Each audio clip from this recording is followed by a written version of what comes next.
Have you ever looked into the night sky, gazed into the infinite unknown and wondered, what if we're not alone? What if there are others out there, other creatures more powerful than ourselves? And what if those creatures decided to attack? Well, there's a game about that. It's called Earth Defense Force. You know, there are probably like more games about that sort of idea. Kind of like a vague thing to talk about. I mean, it's like half of sci-fi, so... What was I talking about? In Earth Defense Force, you play as a member of the Earth Defense Force, and your job as a member of the Earth Defense Force is to defend the Earth. With force, I guess. And that's really all there is to be said about the premise of EDF. You now know the entire plot to the game. I'm not even kidding.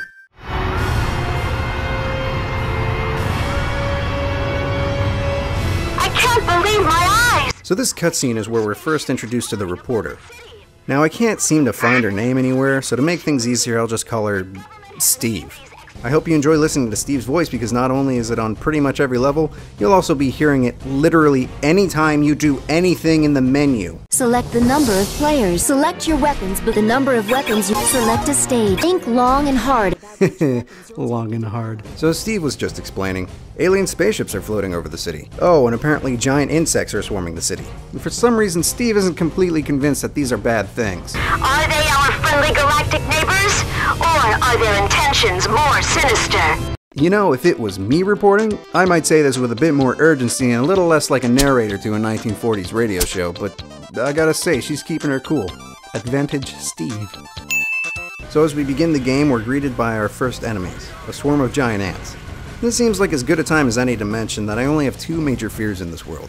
The first is the fear that no matter how much I learn and practice and create, at any moment my entire existence could cease. The fact that as I draw my last breath, whether it be years from now or at the end of this very sentence, decades of knowledge and wisdom which I used to define who I am will become in an instant completely undone.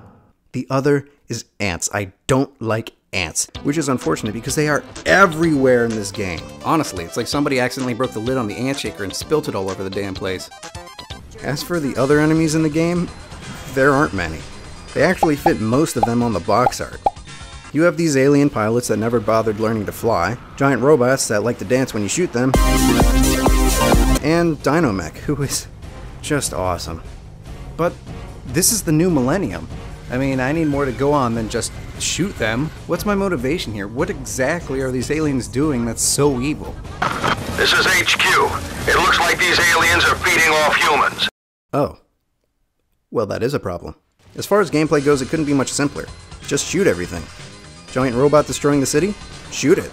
Giant building in the way of the giant robot destroying the city? Blow it up. I can sleep easy knowing I've made this city a little safer. So after killing all the enemies in the area, I'm brought to the collectible screen where it lists all the pickups I obtained during the mission. Every time you kill an enemy, there's a chance that they'll drop a pickup. And wait. Is that a 2D asset? It is! There is a two-dimensional asset in a game from 2005? What is this, Doom? How the heck am I supposed to even know when I pick up something that's still... Oh, that wasn't so bad. So obviously there are health drops that restore your current health. But there are also armor pickups, which increase your maximum health throughout the entirety of the game. What you'll really be scrambling to pick up, though, are the weapon packs. Every time you pick up one of those, there's a chance of getting a new weapon at the end of the level. There's supposedly about 150 weapons in the game, but most likely after you find a good rocket or grenade launcher, that's all you'll use. I mean, if you have explosives, why would you ever use a shot? Oh my god! Wow.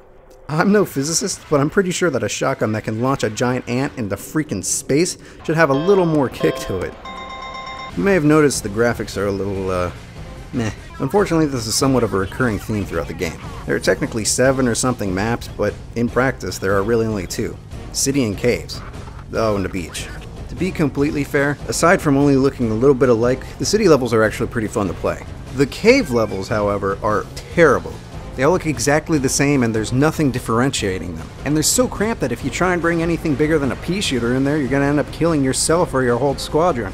And speaking of which, if you ever find yourself in trouble, don't expect any help from your allies. I swear, if Earth ever needs an international army to defend it from aliens, I hope we choose smarter people than this.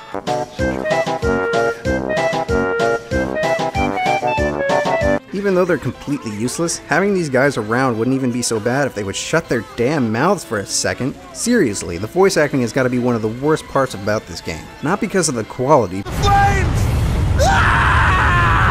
Okay, well the quality is pretty bad too. But just the sheer damned quantity. I mean, listen to this.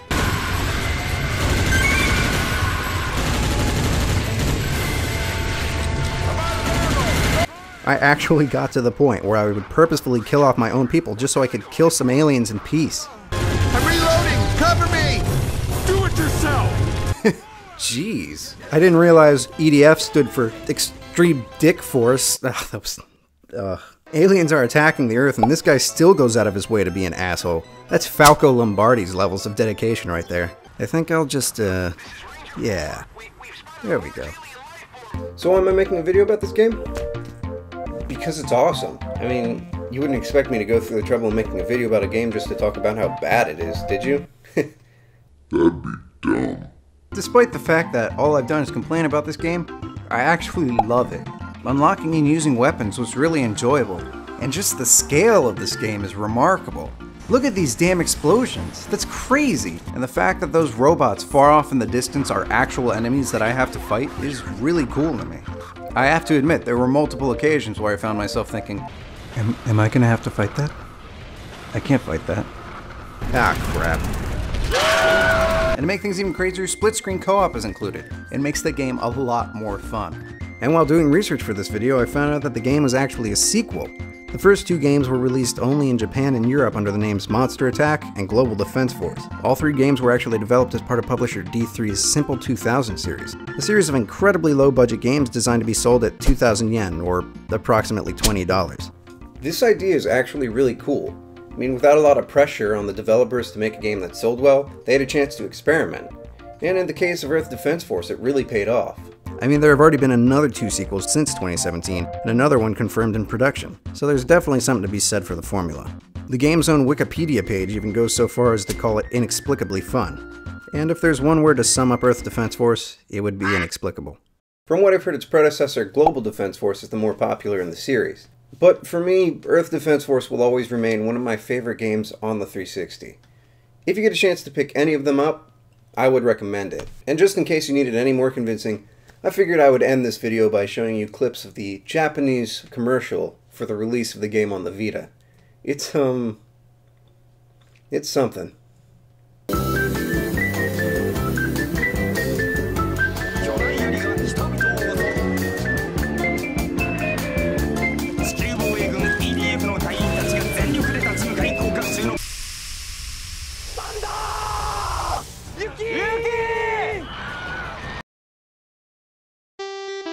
Hey, thank you so much for watching my first full-length retrospective, I guess you could call it. If you enjoyed it, please give me a like or comment down below.